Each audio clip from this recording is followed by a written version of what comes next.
right, today I'm putting on my admissions officer hat and we're roasting your college applications. I know some of you are about to get absolutely cooked, but don't worry, I'll also give you some sort of advice at least, right? Unless you're beyond saving, in which case you're on your own. This is all love, but if you apply to Princeton with a 3.2 GPA, I'm a little concerned, right? So let's get into it. So the first person is Dean. We have actually a 10th grader applying for our roasting college apps video, but he wants to apply to UPenn, Princeton, CMU, applying as a comp sci major. Interesting. But honestly, looking over all his extracurriculars, as you've seen from the summary, this is pretty much like a LinkedIn CEO level of extracurriculars at 10th grade. You got 2 years left until you actually even have to apply, or maybe a little less. But this is a great start, honestly, right? Looking over these AP and IB classes, I feel like these are pretty much the maximum amount of classes you can even take regarding course rigor. Class rank abolished, okay, that's fair. SAT, ACT score, okay. Unweighted GPA. This one, it is quite a red flag, I would say, regarding the overall application, just because, okay, I don't know where you're standing, right? If you're doing all these high level extracurricular activities, I'm assuming you're doing well in high school, right? GPA wise. So I wouldn't really stress too much about that. But if it is low, that would definitely be a factor as to why you will get rejected to some of these schools, right? I mean, if you're aiming for UPenn, Princeton, CMU for comp sci, it's a little hard, right? It's a little hard. And depending on your race, that might be more difficult as well. College essay, not applicable yet. I mean, that's fair. The 10th grade. All right. Their differentiating factor is nothing. They're just built difference. That's fair. But yeah, okay. They're a sophomore. Okay. So overall, I mean, it looks really, really solid, right? But the few things I would say is, okay, unweighted and weighted GPA, we need to see if that's high enough. We don't have that data point yet, but if it is a little lower than their kind of median scores that UPenn and Princeton and CMU takes, then we're gonna have to focus more energy on that. But overall, like I said before, it looks pretty solid, right? But another zonk I would give it is on the extracurriculars, right? It looks really impressive, right? Choral Symphony Club president, esports president, badminton club vice president, National Science Honor Society founder, United Clubs deputy secretary general. I don't even know what that even means.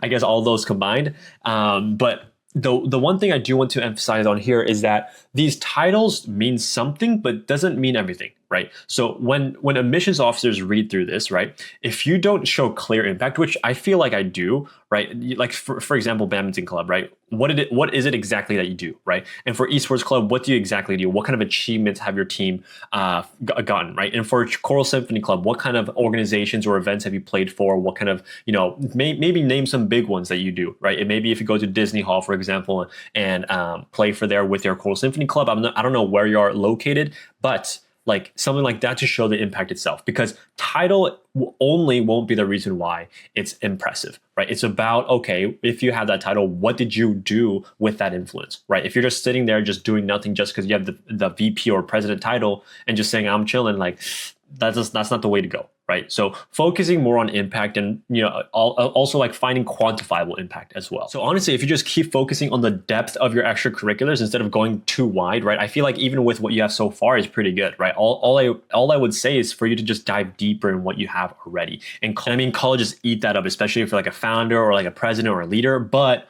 only if you have lasting impact within those extracurricular activities. So that's pretty much it. I would say it's a pretty solid start, especially for a 10th grader. Yeah. Great. All right, next up is Nikki, and he's telling me that his application is boring, right? He has a 1520 SAT, 4.5 weighted GPA, and a NASA internship, and his application is boring, right? Now, obviously, this is all relative, right? Maybe he goes to a stack school where everybody's doing all that stuff, but in the bigger view of everything, that's pretty damn good, right? I wouldn't say it's boring. If this is boring, right, I need to rethink my life choices, right? So I would say your extracurriculars are very legit. I mean, I see them right here. One of 18 guest experience crew at the NASA Fall Teen Volunteering Program, which is great. Less than 4% acceptance rates, which is amazing.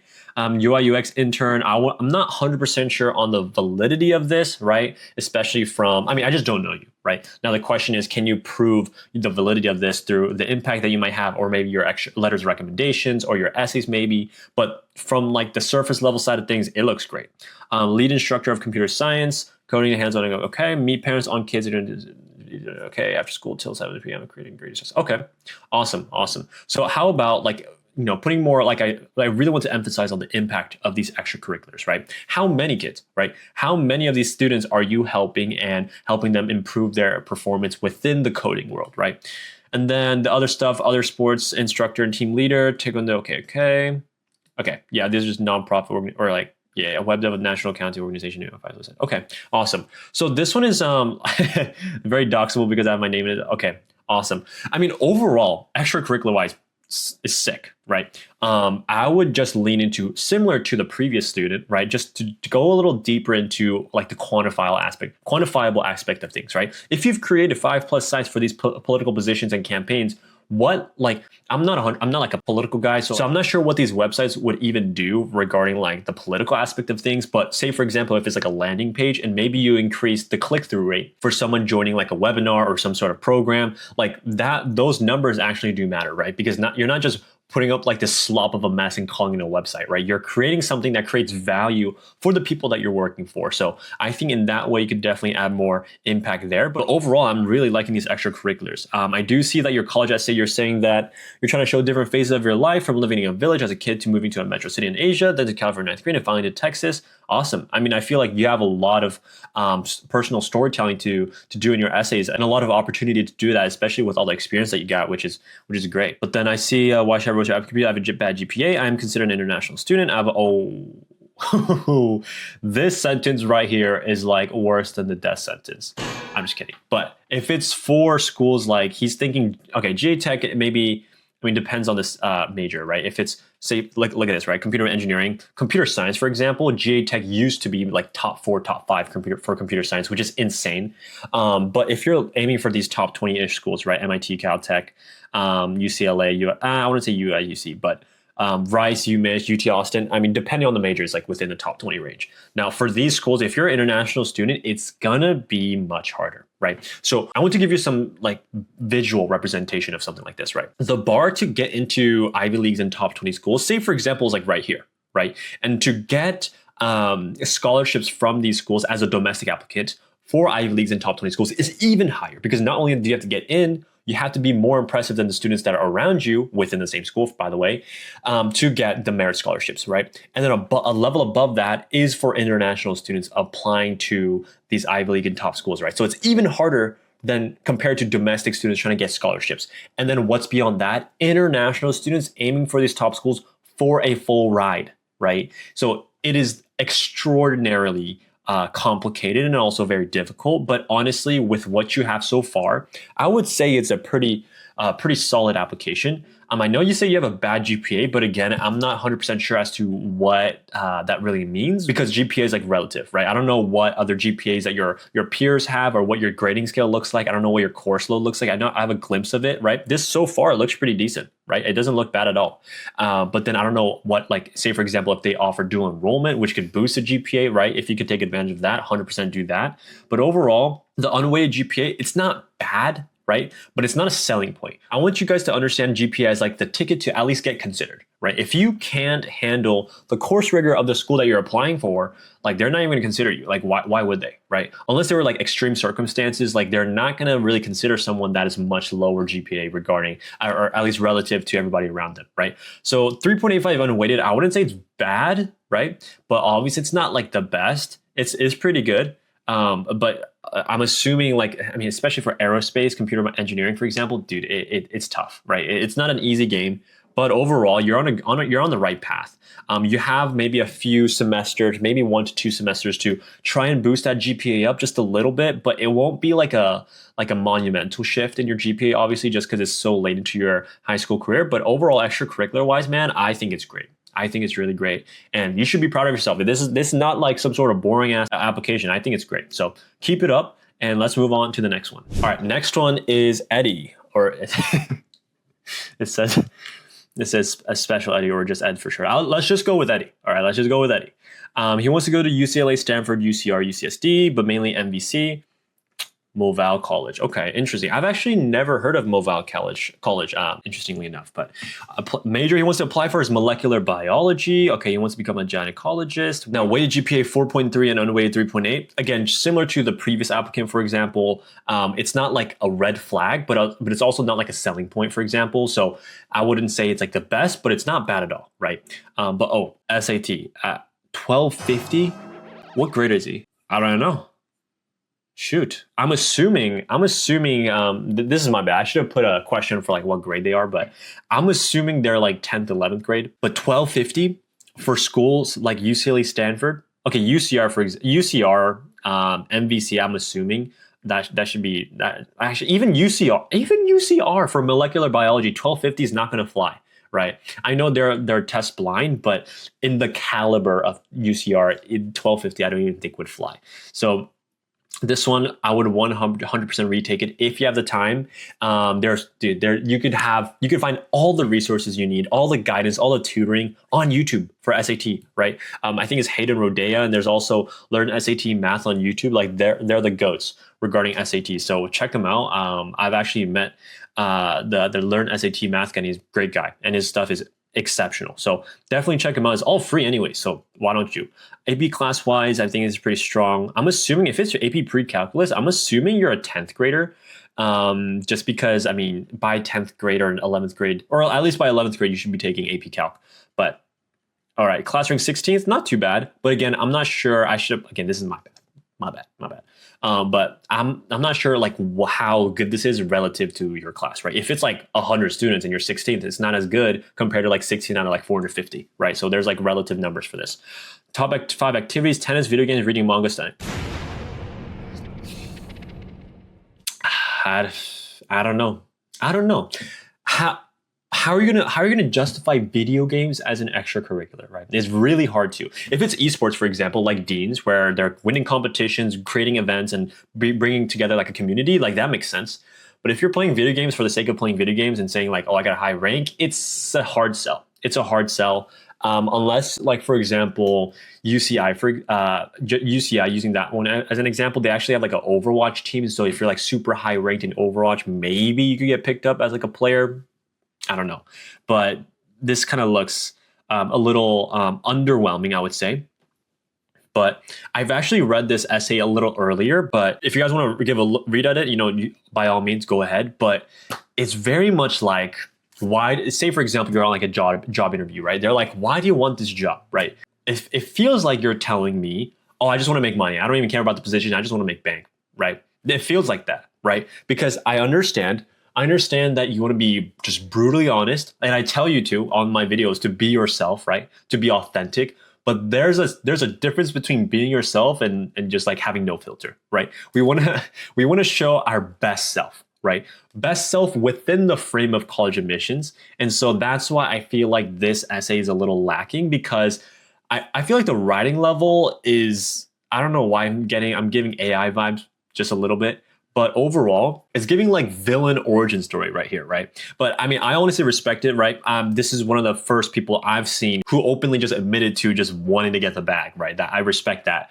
But let's be real, like colleges don't want to hear that, right? They want to hear about your passion, etc. All the little like fluffy stuff, even if that passion is becoming a gynecologist for the paycheck, right? So rewrite your essay so it doesn't sound like a LinkedIn villain origin story. Instead of I want success, focus on why you chose molecular biology. And again, your SAT is a little, I would say pretty low. I would say pretty damn low for these top tier schools, and retake if possible, or focus on schools that actually value your strong GPA and extracurriculars. So I'd say first retake the SAT and also fix that essay before you submit anything. Next is Jeffy, and he has these colleges that he wants to apply to: UPenn, UC Berkeley, UMich, and all these other random ones, MIT, NYU, okay. And he's applying as a finance and generally just a business major, which is great. Unweighted GPA, okay, GPA is looking very, very strong. 4.544 UC. So I'm assuming you're in California, but 4.0, perfect. I mean, you can't get anything better than that. Retake, okay, 1500, retaking in March. Great idea. Again, 1500, that is the 99th percentile, right? It's hard to do better than that.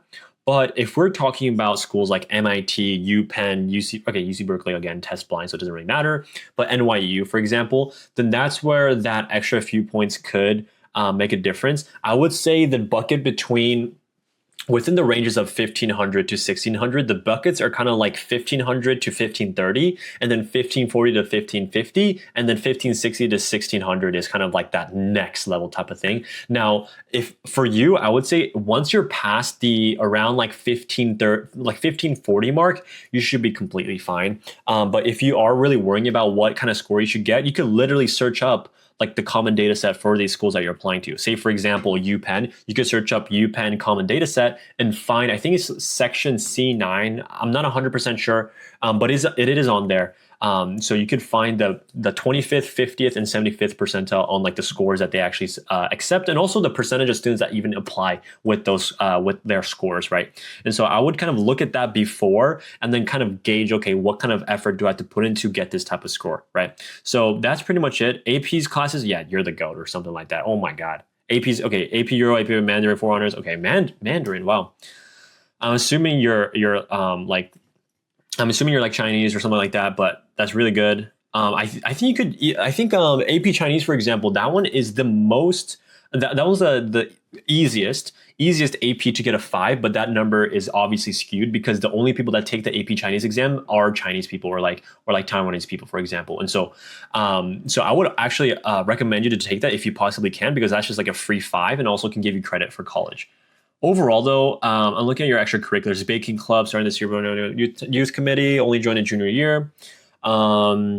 Keyboard flipping business, more of a hobby. Revenue, or made 1 to 1.5K. Debate gonna be 4 schools and stuff.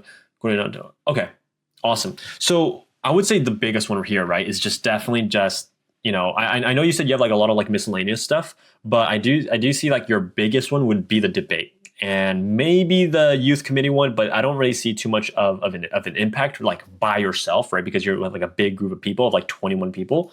But debate, my question is for you, what can you quantify, right? What kind of awards have you gotten? Have you been able to have impact on a personal level? If not, you're gonna have to just stack these awards, right? Debate is all about competition. And if you're doing competition-based extracurriculars, it's all about accolades and numbers and awards and stuff like that. And so I want you to just lock in and get as many awards as you possibly can and compete in literally every single one that you possibly can. Just so you can kind of maximize the time that you have. Because looking at all these classes, for example, I'm assuming you're pretty much here. Yeah, senior year classes, predicted schedule. Yeah.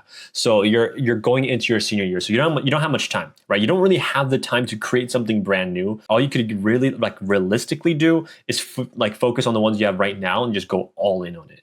And then I see you're actually a legacy at Ivy top school. I'm assuming, yeah, UPenn. I missed that. I'm stupid. And also at Bucknell. But obviously UPenn is better. But especially for finance, UPenn Wharton, pretty damn good, right? So, but what he was concerned about is that my app is probably just like every other app with high APs and stuff. ECs don't include internships and other competitions that are towards my major, which a lot of people have.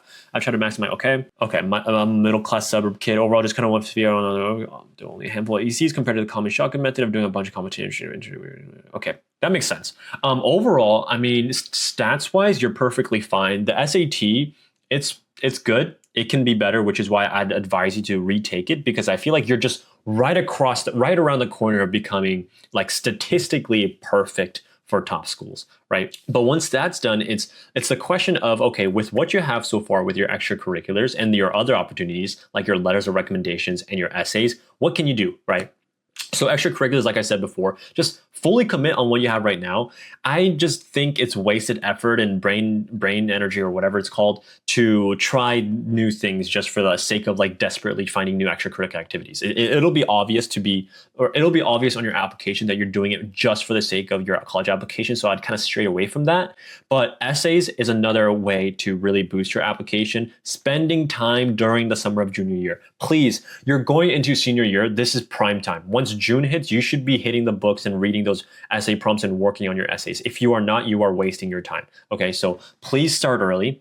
And also for your letters of recommendations, find the people that you're gonna ask letters of recommendations for, because that is incredibly important to back up your credibility and also just like your overall impact within your local community. So I would say that's pretty much it. Pretty damn good. I feel like you're almost there.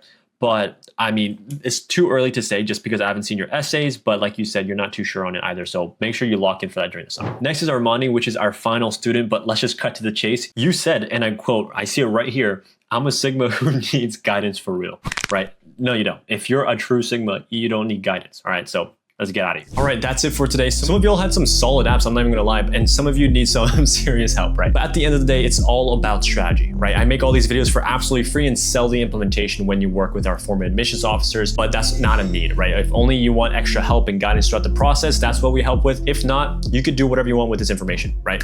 So go fix your essays and better your application if you wanna do anything with your life, right? I'm just kidding. All right, I'll see you in the next one. Peace.